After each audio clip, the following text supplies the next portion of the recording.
You made it. Checked out of office to check into the sweet views of this place where the kids aren't asking for the Wi-Fi. Mom, can we go to the pool? And when you're with Amex, it's not if it's going to happen, but when. American Express. Don't live life without it.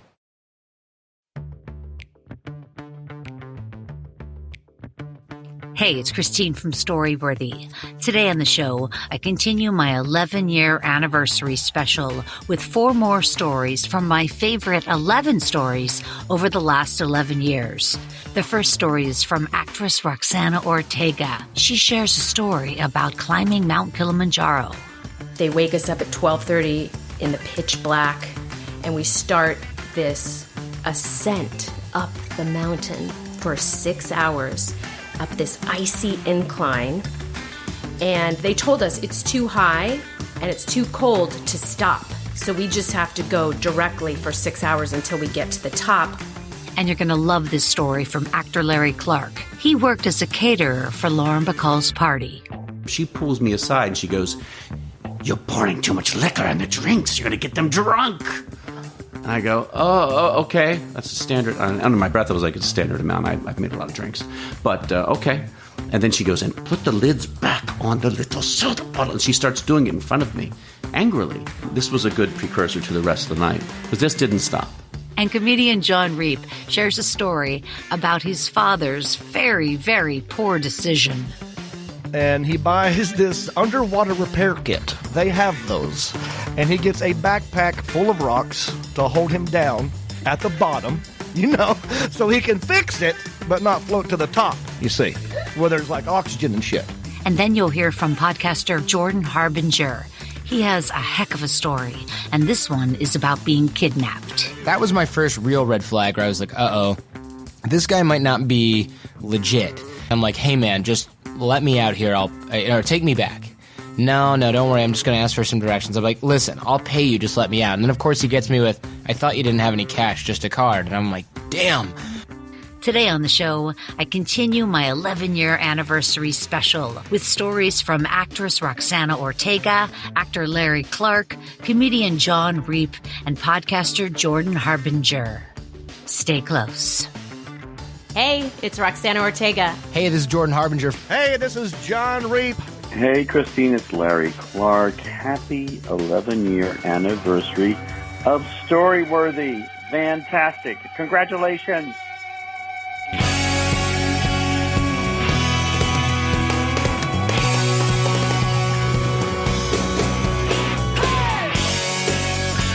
Welcome to Storyworthy. My name is Christine Blackburn, and I'm coming to you from Los Angeles, California. Whether you're a longtime fan of the show of 11 years or you're a new listener, welcome to Storyworthy. Now, today I'm continuing my anniversary explosion episode with 4 more stories that absolutely blew my mind. But before we get over to Roxana's story, I wanted to remind you guys to check out the website storysmashshow.com, and that'll give you the latest information of when Story Smash is going to be live next at the Hollywood Improv. And also follow Story Smash on Instagram at Story Smash, and of course follow me on all the socials at Storyworthy. All right, you guys, like I said, this first story is from actress Roxana Ortega. Roxana told me this story back in August 2018, and I remember laughing as hard as like my mouth was just hanging open because it's just so funny. And, well, you'll see what I mean. All right, you guys, wherever you are, put your hands together for the very talented Roxana Ortega. So ever since I was a very little girl, I wanted to go to Africa. I used to come out of my house, and if it was a clear blue sky day, I'd go, "Oh, it's like Africa." And my sisters were like, "No, it's not." Like, it was, I grew up in Orange County in Fullerton, so it was not Africa in any way. But I just had this huge imagination. I would imagine the giraffes and the lions just like roaming against the sky. You know, I was determined to get to Africa. I was already there in my mind, you know. So 5 years ago, a friend of mine, Jenny, not her real name, Jenny said, "Oh, I have nobody to hike Mount Kilimanjaro with." And I was like, "Oh my God, I'll go. I'll hike Mount Kilimanjaro with you, and then we'll do your dream, doing that, and then we'll do my dream of going on safari. I thought, this is like an even trade, right? So I knew nothing about Mount Kilimanjaro. She actually had to tell me it was in Africa at first. It's in Tanzania, and I'm not a hiker per se. I've been on a few big hikes. It's because I love a good view, and I'm just willing to walk for it, however long, to see like the vistas. So I thought, there's probably going to be a lot of walking, but the views are going to be amazing. And she gave me a bunch of books. She gave me, pamphlets and books, all this research she had done, but I didn't want to read too much because I wanted to be surprised. I really I don't like watching the previews, like up next, the next episode of whatever. I don't watch them because I like to be surprised. And I stumbled across an interesting fact about Mount Kilimanjaro, that it could kill you, that people died every year, and that we were going to be walking in this extreme altitude, 19,300 feet, for 7 days it was going to take us to get there. And that could cause something called cerebral edema, whose symptoms included 2 words: brain leak. Brain leak. What? Brain leak, okay? So I am very adventurous. I say yes to a lot of things, but I am extremely fearful, okay? My brain, when I walk down a flight of stairs, I picture my dead body at the bottom of stairs every time. It's just like a reflex my brain does. It pictures itself cracked at the bottom of stairs. So the last thing that it needed was to picture itself leaking on the top of a mountain. Then I get into the gear list. The gear list that our company sent us was 7 pages of essential gear. It was titled Essential Gear, and it was 7 pages.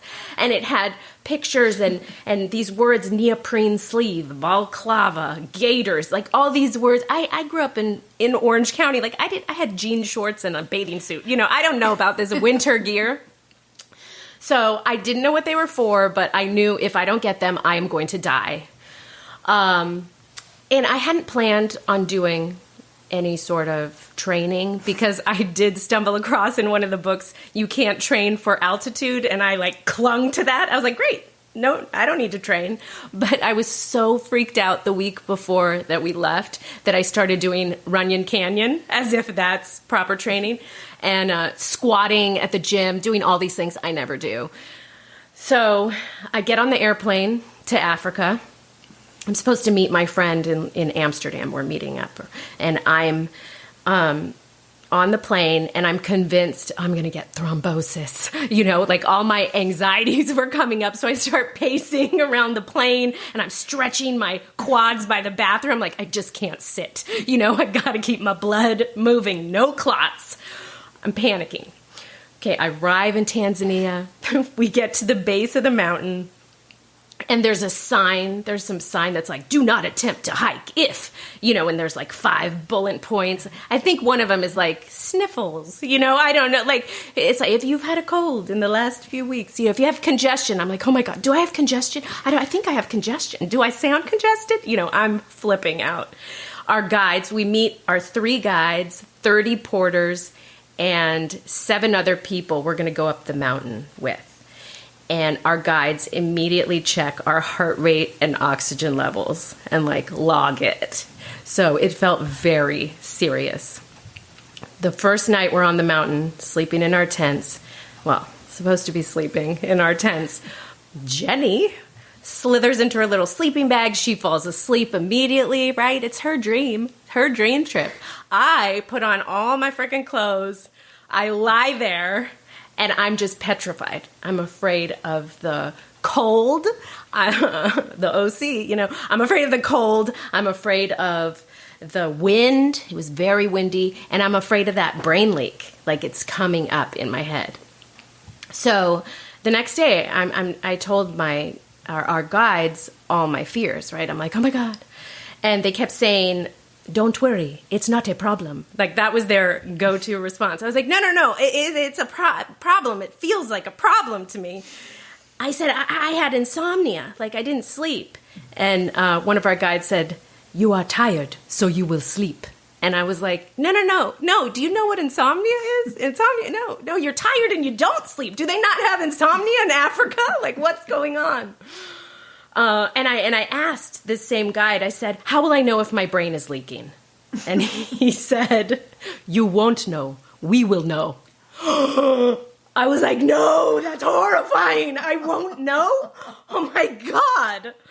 So one of the days that we're walking, the main guide asked, "Who here is afraid of heights?" And I was like, I am. Oh, I am. I'm afraid of heights. I'm afraid of edges. I'm afraid of falling from heights or edges, all of it. And nobody else raised their hand in the group.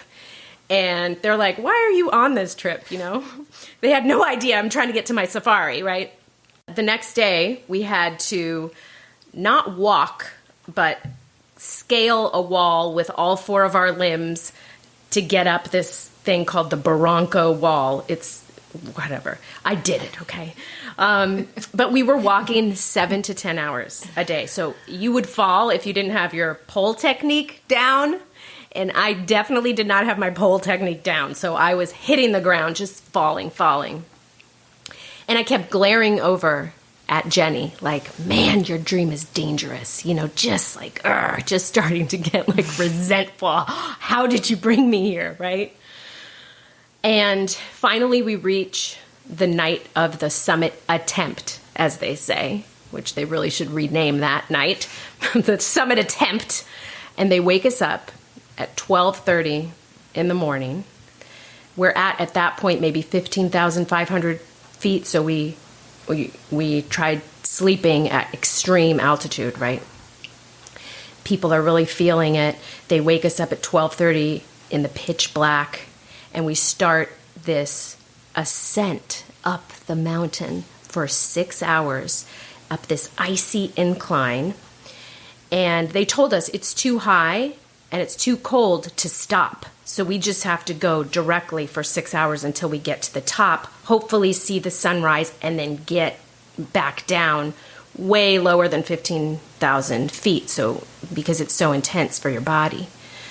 So we start up this mountain. I have all my clothes on. Everybody does. You're assigned your own individual porter to carry all your things. So you just have to worry about getting yourself up. And this porter is in charge of running you down the mountain should anything happen, because at that point you're too high for helicopters to come save you. Machines die there, you know? So we're going up this in the dark, zigzagging up. And about an hour in, someone in our group yells, "Wait!" And she just vomits in the wind. I see it glistening through my headlamp, and then we keep going. An hour more goes. Jenny goes, "Hold on, I have to have diarrhea." Just announces it. She's such a shy person, so it was such an intense situation that she would yell that to everybody. And she went behind a rock. She had altitude diarrhea, and then we kept going and going. And an hour more in or so, we're getting closer, and two people in our group say, "It's not worth it." And they just go back down the mountain. They just bail. And a lot of people were bailing. You saw, because every group is there's tons of people heading up the mountain. But when we started getting closer and closer, people are turning around. They're going down. It's not worth it. They're scared. They're freaked out. They're sick. And I remember passing this one woman seated. You're not supposed to stop on the mountain, but she was seated in the icy ground, and her eyes were bugged out, and she was breathing so fast, like it reminded me of the end of Indiana Jones and the Temple of Doom, where they ripped that guy's heart out, and he's like, and we passed her. We're like, "Okay, good luck to you," and we just kept going. And I somehow was doing surprisingly well, after all the stink I was making. I was doing well. I mean, I felt strong and determined and focused. And I remember thinking, like, this is crazy. Like, what are you doing? You don't even want to do this. This isn't your dream. This is Jenny's dream. Like, all you want to do is be on safari. sitting in a Jeep. They don't even allow you to walk. And here you are trying to like reach the summit and make it to the peak. But as I was walking in the dark, like I realized, oh, that's not what this is about for me. I felt like I was walking towards every anxiety that I had ever had in my life. I felt like I was facing myself, facing like my nature, the thing that, you know, I try to reconcile with all the time, my mortality. Like it felt that big. And I was thinking about my dad, who had died just the year before. And I knew he wouldn't want me to stop walking. And I kept thinking about my life and what I wanted it to be about. And I knew I didn't want to be that girl that turned around on the mountain. So at 6:30 in the morning, we made it. We made it to the summit. And the sun was, you know, rising. And we laughed, we cried, and I was like, I need to pee. That was the first words out of my mouth. And I peed behind a tiny rock in front of tons of people. And the views were amazing, I must say. I'm not sure it was worth the walk, but the views were like being on Mars. Like they were otherworldly up there. But the coolest thing was I somehow felt like I had climbed to a higher place inside of myself. Like I could have died, but I didn't. I somehow summited over all those fears, right? I didn't die. And that made my safari even more blissful. We went on that safari and I literally burst into song. I've never been happier in my life. Like I was so happy to be there. I watched all the animals, you know, roaming around and was drinking every African beer I could get my hands on. And it was bliss, pure bliss.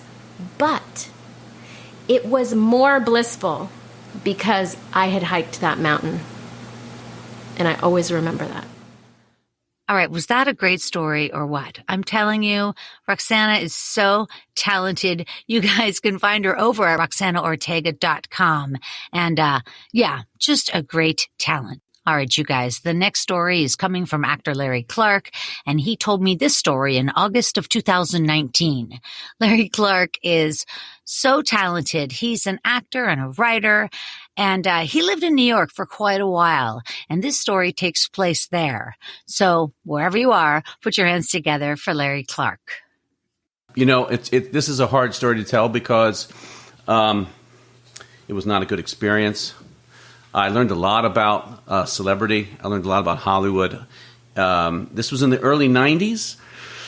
I was working at a restaurant called Tattoo in New York City, so I was waiting on it was a very shishi, happening, hip joint. I was being exposed to a lot of celebrities and B-celebrities every single day. This guy who tended the bar there, Michael Jordan, he said, "Hey, Larry, I got this thing for you if you want to do it." He goes, My wife works for Lauren Bacall. She's her assistant, and they need a waiter to run a Christmas party for her. He says, and I thought about you because he says, you're not going to get paid well at all. As a matter of fact, she's really cheap. He goes, but you're going to get a good story out of it. He goes, because there's going to be some other celebrities there, and you're the only waiter. I went, absolutely, sign me up. Where is it? He goes, it's in the Dakotas. I was like, I love the Dakotas. I was obsessed with the Dakotas because of John Lennon. Yeah. And, it was the early 90s, blah, blah, blah. That's 10 years after he was shot. And anyway, I was always wanted to get into the Dakotas.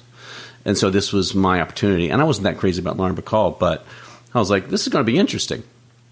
So he did warn me. He goes, listen, it's a Christmas party.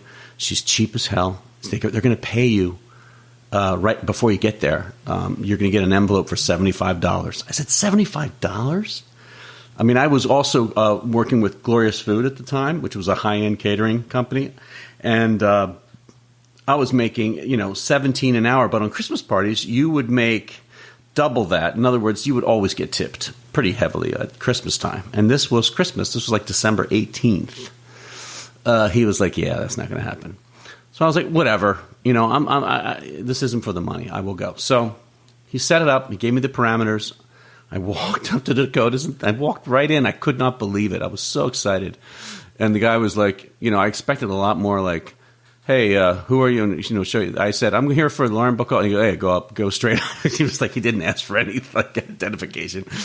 But he did say, take the back stairs. And then I realized that the back stairs are the servant stairs. So, with your help, if you're anyone, you're going into these luxurious homes at the Dakota, if you're servicing the owners, you go through the elevators in the back.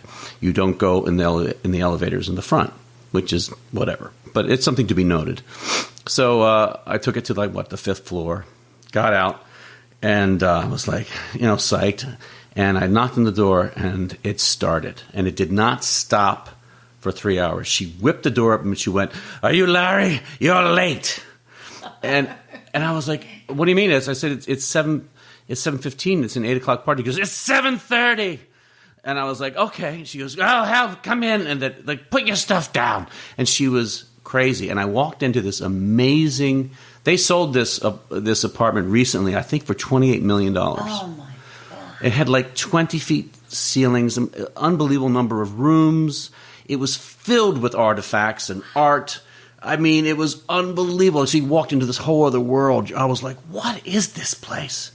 And she was like, "Light the fires, Larry, light the fires." I was like, "Okay, what fires? Where are they?" "Over there, Larry."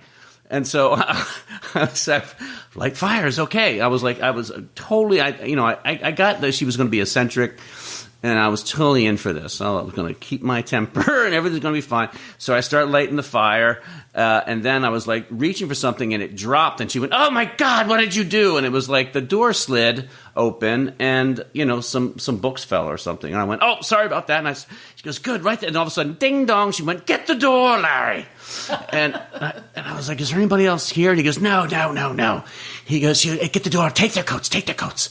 And I was prepped that she had not had a party in years. That she has basically, been very unsocial for whatever reason. That's what I was told. So she was nervous about this. So who was being invited were Anthony Hopkins, Natasha Richardson, Liam Neeson, the Schlesingers.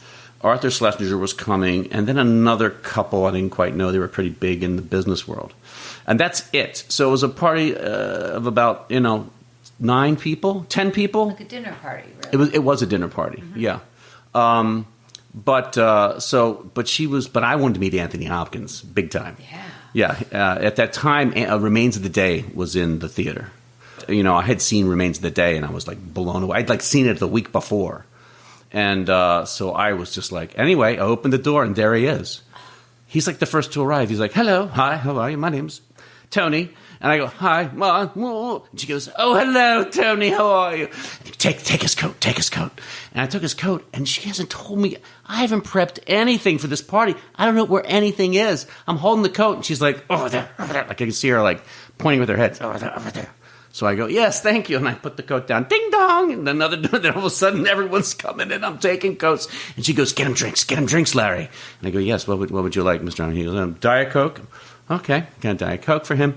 And then everyone kind of went into the front room, and she was basically to put, this is a long story, so I got to kind of do the Reader's Digest version because it's unbelievable the way that things transpired and how I connected with her. She was obsessed with me during this whole party. She kept her eyes on me constantly, and we hadn't really talked before. You know what I mean? So I didn't have any prep. So she was trying to teach me or guide me or something, and it looked like she hadn't had many parties, truly.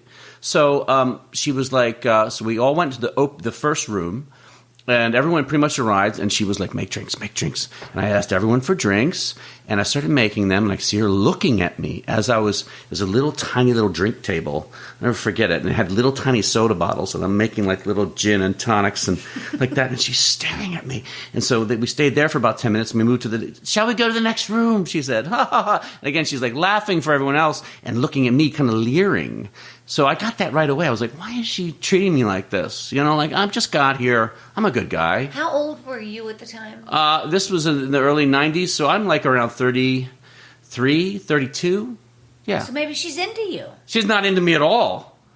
No, not into me at all. Okay. No, she's leering at me.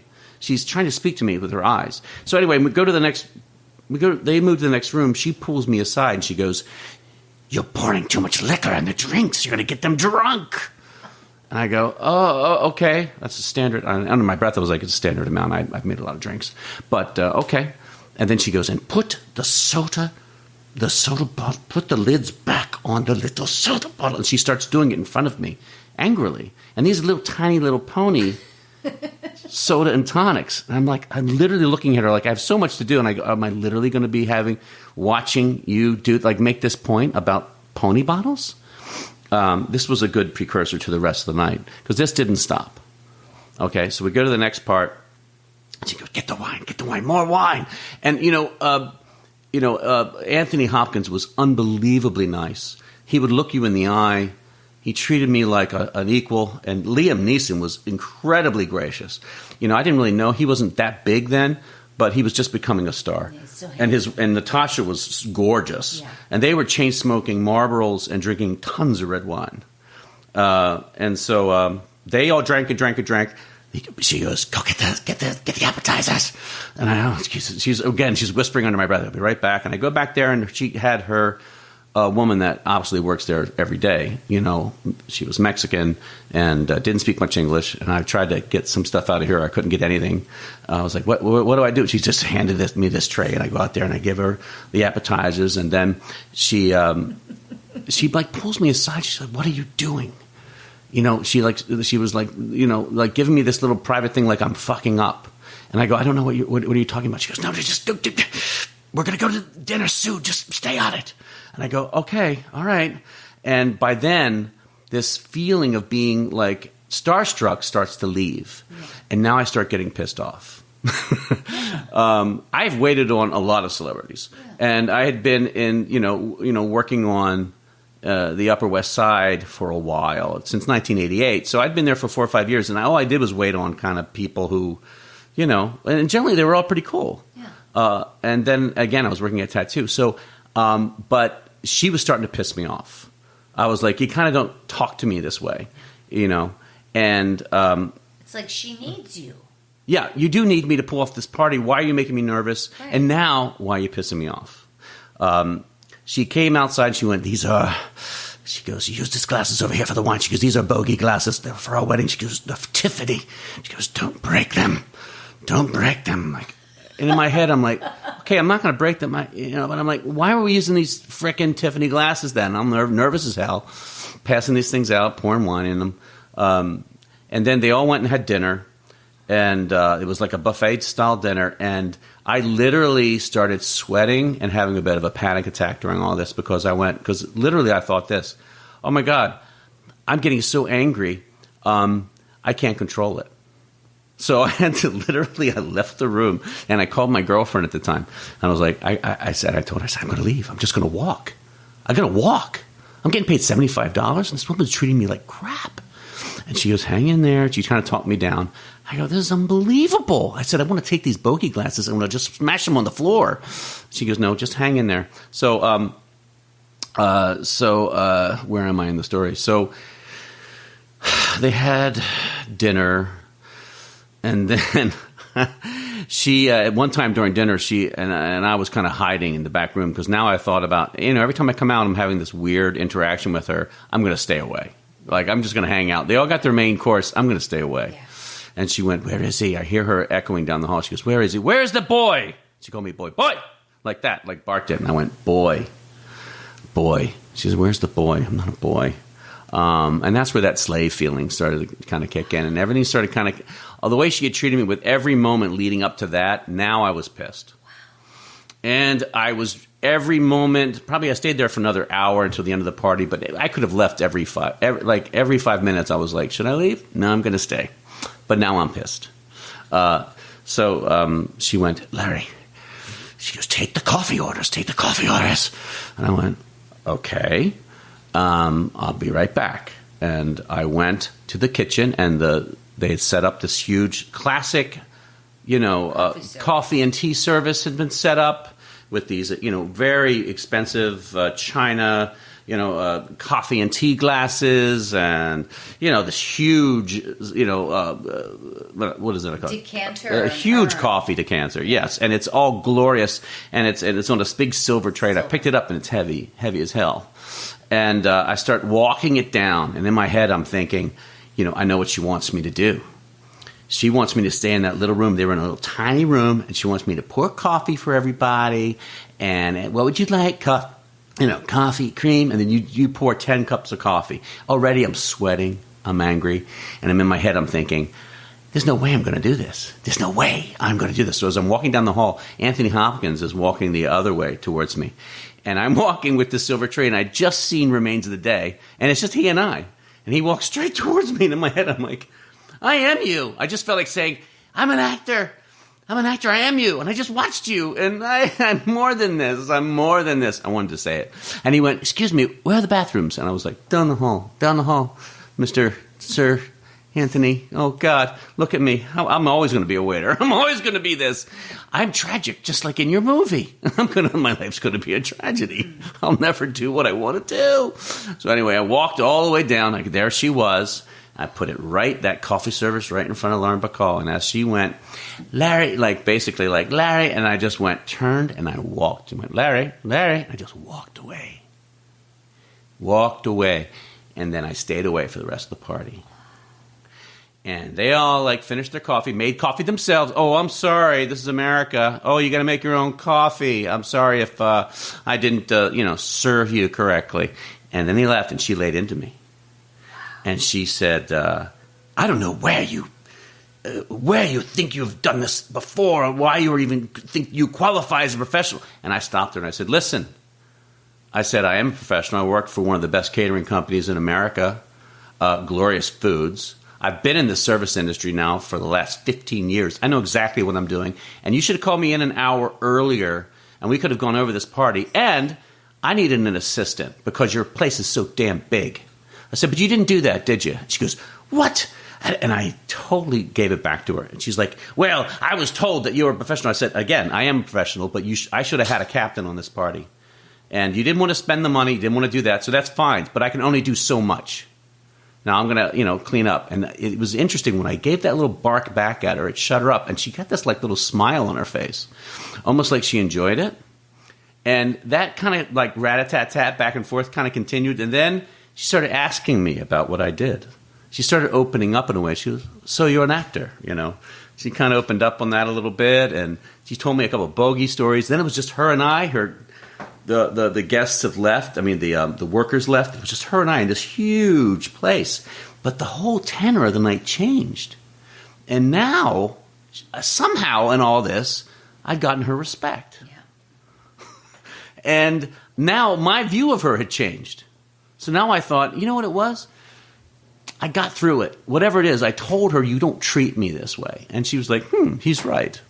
I could see I landed on her. And all of a sudden, she wasn't just looking at a worker. She was looking at a human being and an actor, or whatever I wanted to be. I was standing there strong, and I was not going to acquiesce to her. And I didn't care whether she was a celebrity or not. And I think ultimately that got through to her.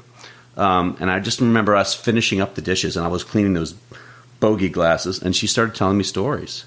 And then we were done, and it was a little awkward. All of a sudden we were like, oh, there was a little bit of tension. I wouldn't say it was sexual tension, but it was a little bit like, okay, well, time to go. It was that little moment. And then we had this thing at the end where I went back to of course, she didn't let me leave in the front entrance. I had to leave during, in the back servant entrance. And she took me to the back door, and she went, that's it. And I go, I forget, where is the elevator? And she went, well, you go to the left, take another left, and there's the elevator. She goes, you press the button, and when the door opens, you get in. That's what she said to me. And as she was saying it to me, she was like in her back door. I remember the light was kind of hitting her from behind, and it darkened her face. And, you know, I was kind of shocked when I first met her how much she had aged, you know, because we didn't have internet then. You know, we hadn't seen a lot of pictures of people aging. So she wasn't striking Lauren Bacall anymore. You know, during the whole party, I was like, wow, this woman's gotten older. She's obviously in her late 60s or whatever she was. But somehow in that moment, with the light from behind, I saw the beauty of her silhouette and I saw her style. And then immediately I thought about her most famous line, which was, how do you what is it? You know what her most famous line is, which is, how do you whistle? You ever remember that? It's from one of those movies that you haven't seen. It's her famous line is, they go, how do you whistle? And she goes, well, you put your lips together and you blow. Yeah. Right? So, but it almost had that kind of a sexy kind of feel to it when she was telling me to go to the elevator. And for a second, I just looked at her and went, wow, I can see it. I see it now. This is a sexy, powerful woman. Wow. At the same time, I thought to myself, she's very alone. I was leaving her alone in this mansion of an apartment, and that you could tell that she had not had a lot of parties. She wasn't going to have anyone over for a long time after this, and that she really was alone. And I made a note to myself, I'm not impressed with that with celebrity. Like my career, I want to be surrounded by people and joy and love and a family. And I would never have that feeling. I didn't want to be around that. I wasn't impressed with that. That scared me. So anyway, I left and I got a story out of it. Wow. And there you go. You got a great story out of it. Is that funny or what, you guys? Larry does the best imitations. He cracks me up. And you guys should follow him over there on Twitter at Larry Clarke _. Larry Clarke with an E on the end, _. All right, you guys, the next story coming up is just outrageous. I think you're going to hear me laughing the whole way through. It's from comedian Jon Reep, and he told me this story way back in October of 2015. And it's just about his upbringing and his dad and some very bad decisions. Wherever you are, you guys, put your hands together for the very talented Jon Reep. Well, my worthy story is the time where my dad almost drowned trying to fix a hole in the bottom of our swimming pool by wearing a backpack full of rocks and trying to breathe through a garden hose. Yeah. Well, first of all, you might be thinking, you hear the accent, and you're probably thinking, well, swimming pool in the backyard, that's got to be above ground. No. It's a valid thought in your head, but it is not true. My parents are okay. We had an in-ground pool in the backyard.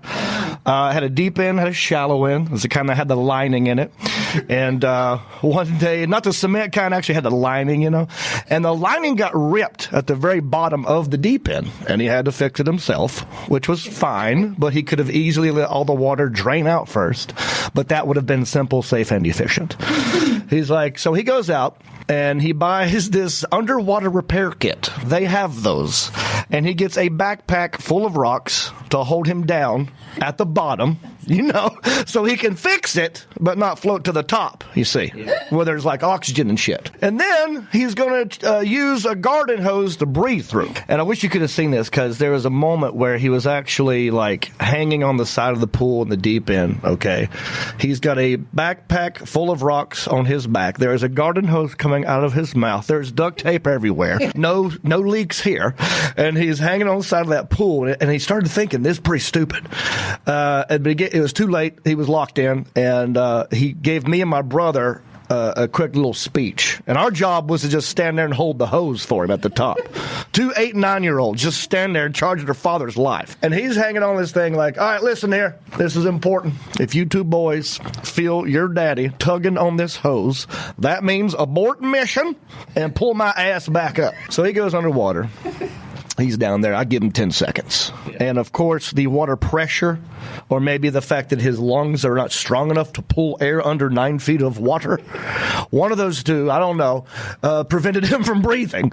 And so he's freaking out. He starts tugging on the hose, and me and my brother were ready, but we panicked because we're just kids, and we just yanked it as hard as we could, and it flew out of his mouth and all the way out of the pool. So now we're standing above with this hose in our hands.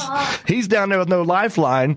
We don't know what to do. We're trying to get the hose to go back underwater, but it doesn't work like that. You can't get a hose to go back underwater because it'll snake up on you, right? So you actually have to jump in there and take it to him. But then that brings water in the hose. So it's almost impossible. So he's down there freaking out. He's waving his hands. He can't get the backpack off. There's way too much duct tape. He's ripping off chest hair underwater. Me and my brother, he's like waving, and we're waving back like, what do we do? And so he decides the only way out of this problem is he's got to make a run for it to the shallow end, up the slope. And I don't know if you ever seen anybody actually try to sprint underwater with a sack of rocks on their back. It's quite comical, kind of, because he'd get about halfway up a slope, and he's running, like he's sprinting, but he's not going anywhere. He's hauling ass, but he's going nowhere. And he'd get about halfway up the slope and then hit a patch of algae and then go back down. We didn't think he was going to make it, but he finally made it somehow, thank God. He just walked right up, all the way, just walked up to the shallow end. And that was weird too, because as we're watching this, he is staring at us underwater, screaming like he's pissed, and he gets bubbles that are following him. He comes up out of water with his eyes already open. Like, that's creepy in itself. Most people have their eyes shut and come out and do stuff. This one, his eyes were open, and he was staring at us, and he was screaming. And he just came up out of water, and he's like, "Hey, come here, both of you, right now! What the hell? Didn't you two idiots see your daddy down there waving for help?" We're like, "We just thought you was waving, Daddy. What's an idiot?" So luckily he survived that, and to go on to do many, many other dumb things that now are in my act. Was that funny or what? Come on. Jon Reep's dad with a backpack of rocks in a pool. What is happening? I love that story. You guys find out more about Jon Reep over at his website, jonreep.com. He's so great. And he also has a really good Instagram feed, so check that out too. All right, you guys, the final story of my 11-year anniversary extravaganza part 2 comes to us from Jordan Harbinger. Now, Jordan Harbinger has a very popular show called The Jordan Harbinger Show that is very intelligent.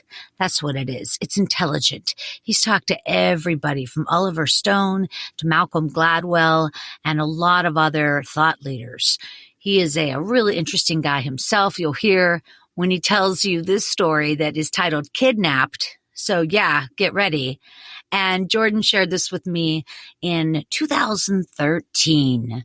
All right, you guys, wherever you are, put your hands together for Jordan Harbinger.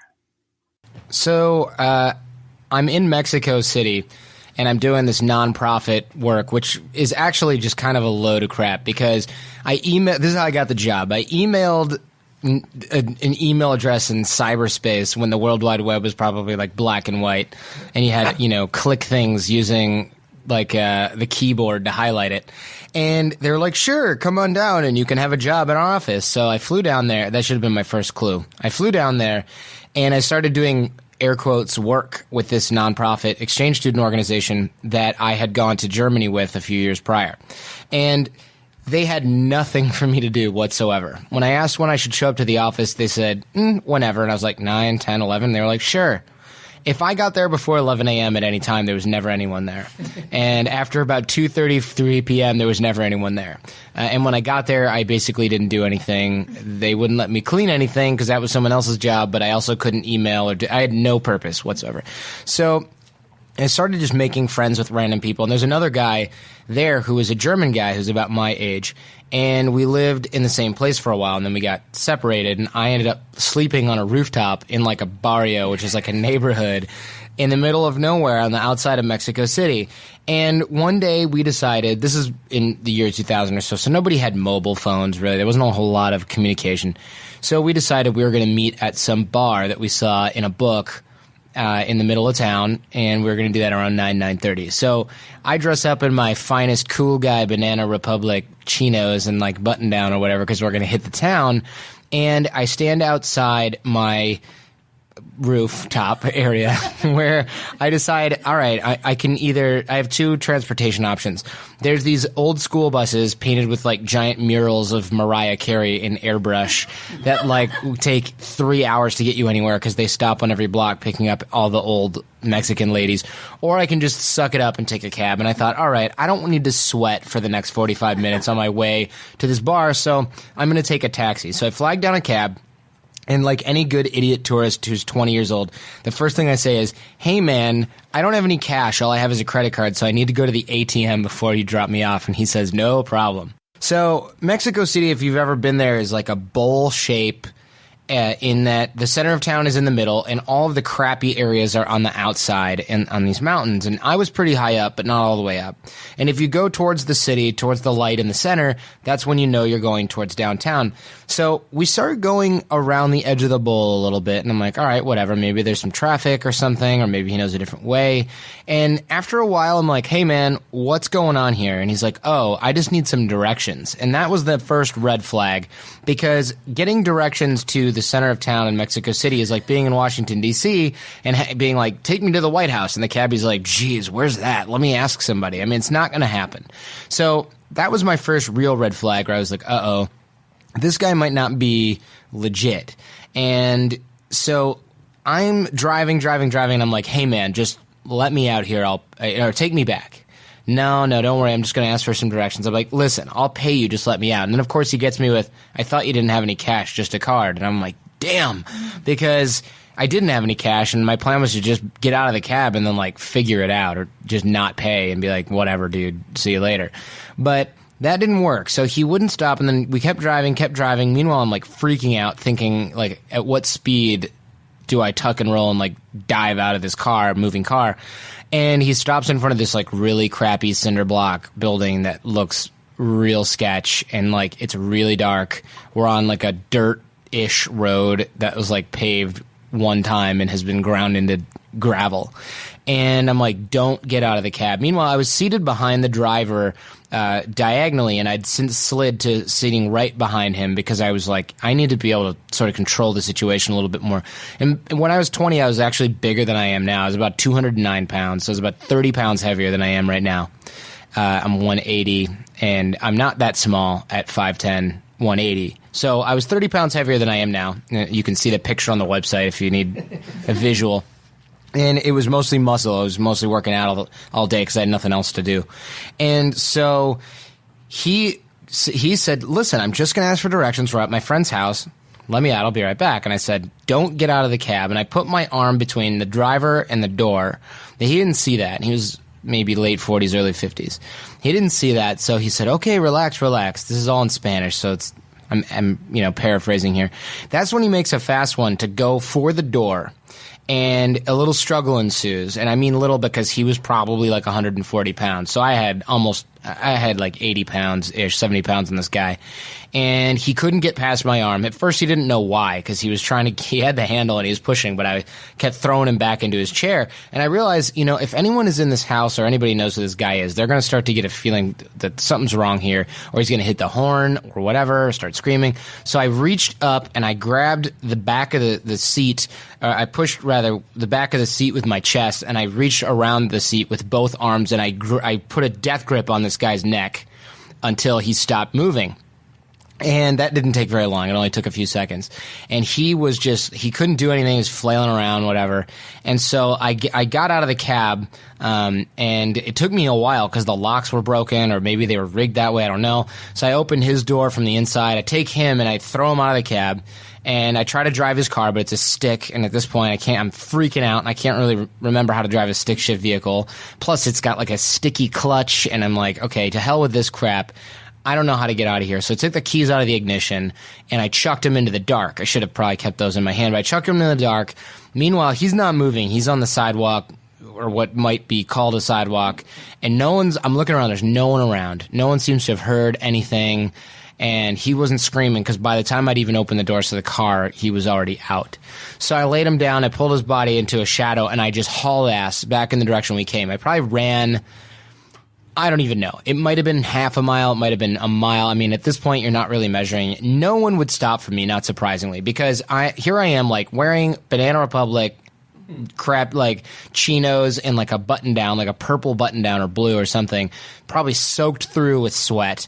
And I'm, a bigger dude at that point compared to the average like rural or outside suburban Mexican from Mexico City. And I have bleach blonde hair because I'm 20 and I'm an idiot. And I'm like just gasping for air, like dripping sweat in the middle of this probably crappy area that I'd been driven to. No one would stop on the last main road when I finally got there. Finally, a younger, an older guy stops. There's a younger woman in the car who I assumed was his daughter, but in retrospect, looking at Mexican society, very well could have been his girlfriend or wife. And she's like, well, we can't just leave him here. And it turns out that he was a doctor, and he's like, are you injured? I said, no, but I've been kidnapped. I don't know where I am. And they said, who kidnapped you? All I could say was a taxi driver. And at that point, they kind of like had this look in their face like, oh, that's a thing that happens, or like, okay, he's probably not lying. And I was like, I don't know where I am. And so she's like, we can't leave him here. I'm like, please, I don't know if they're behind me. Like, I don't understand what's going on. And they looked, they're looking around. There's no one around. No one had chased me as far as they could see and as far as I could see.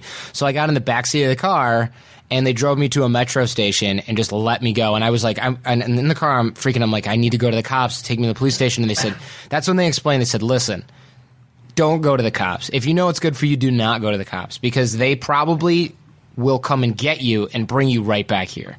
And that's sort of when I had this rude awakening where I was like, holy crap, the Mexican police are just as integrated with this crime as like the criminals themselves. So they said it may or may not happen, but the last thing you want is for the cops to call this guy and be like, we found the guy that escaped and possibly killed the cab driver that brought him there, or whatever happened to that guy.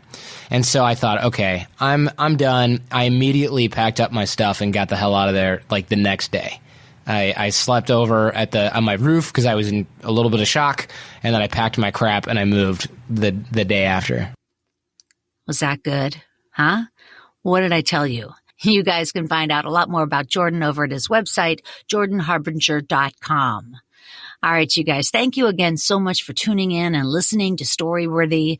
I have a new network called Podcast One, and I would be thrilled if you'd go over to Podcast One and subscribe to the show over there. But of course, you can listen wherever you want. It's everywhere. And you can follow me all over the social media at Storyworthy, and you can even email me. How about that? You want to email? ChristineBlackburn1@gmail.com. All right, you guys, one more time on behalf of my very talented guests today, Roxana Ortega, Larry Clarke, Jon Reep, and Jordan Harbinger. My name is Christine Blackburn, saying, make it a story-worthy week.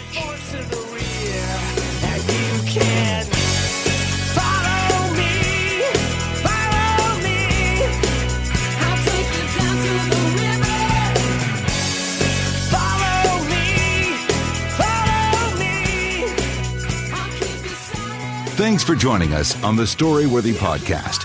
We'll be back next week with all new stories. Subscribe to Storyworthy on iTunes and visit the Storyworthy website at storyworthypodcast.com.